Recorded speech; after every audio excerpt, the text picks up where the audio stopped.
നീലക്കണ്ടം Chavez സാംസ്കാരിക സമിതിയുടെ ആഭിമുഖ്യത്തിൽ വിജയോത്സവം സംഘടിപ്പിച്ചു. ഭഗത് സിംഗ് നഗറിലെ ക്ലബ് ഓഫീസിൽ വെച്ച് നടന്ന പരിപാടി ഡിവൈഎഫ്ഐ ജില്ലാ പ്രസിഡന്റ് അഡ്വക്കേറ്റ് ഷാലു മാത്യു ഉദ്ഘാടനം ചെയ്തു.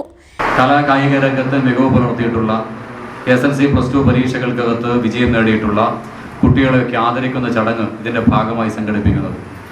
ഇത്തരത്തിൽ നമ്മുടെ നാടിനകത്തെ കുട്ടികളെയൊക്കെ ആദരിക്കുന്നതോടുകൂടി ഈ ക്ലബ്ബ് ആദരിക്കപ്പെടുകയാണ്. നമ്മുടെ നാട് തന്നെ ആദരിക്കപ്പെടുന്നതിനെ സ്വീകരിക്കുകയാണ്. നമ്മുടെ നാടിനകത്തെ പ്രിയപ്പെട്ട ഈ കുട്ടികളെയൊക്കെ ആദരിക്കുക വഴി നാടിൻ്റെ വിവിധ തുറകൾക്കകത്ത് നാളെ വ്യത്യസ്ത മേഖലകളിൽ അവർ കഴിവ് തെളിയിച്ച് മുന്നേറുന്ന കുട്ടികളായി അവർ മാറും. ആ ഒരു ഘട്ടത്തിൽ അവർക്ക് പ്രചോദനമായി മാറുക എന്നുള്ളതാണ് നാടിനകത്തെ ഒരു സാംസ്കാരിക സമിതിയുടെ ഉത്തരവാദിത്വം, ക്ലബ്ബുകളുടെ ഉത്തരവാദിത്വം. ആ ഉത്തരവാദിത്വം അവർ ഏറ്റവും കൃത്യമായി ഇതിൻ്റെ ഭാഗമായി നിർണ്ണയിക്കുകയാണ്.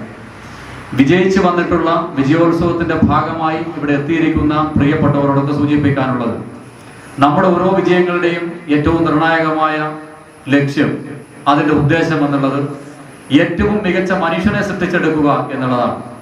ക്ലബ് പരിധിയിലെ SLC വിജയികളായ M Akash, KM Harkishan, S Ananya, S Athulya, Aswathy Ramesh, V Anagha, Mridul Raj, Saad Muhammad, Suvaidi +2 വിജയികളായ Anvitha Dinesh, P Sachin, UG Vishakh, Keerthana Ganesh, V Nandakishore, സംസ്ഥാന സ്കൂൾ കലോത്സവത്തിൽ കോൽക്കളിയിൽ A ഗ്രേഡ് നേടിയ K അജ്മൽ എന്നീ കുട്ടികളാണ് അനുമോദനം ഏറ്റുവാങ്ങിയത്.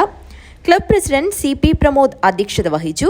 VV തുളസി, TV പത്മിനി, KP സന്തോഷ് ബാബു എന്നിവർ സംസാരിച്ചു. സെക്രട്ടറി KM സുധാകരൻ മാസ്റ്റർ സ്വാഗതവും ട്രഷറർ വിനോദ് കണ്ണോത്ത് നന്ദിയും പറഞ്ഞു. News bureau, Kanhangad.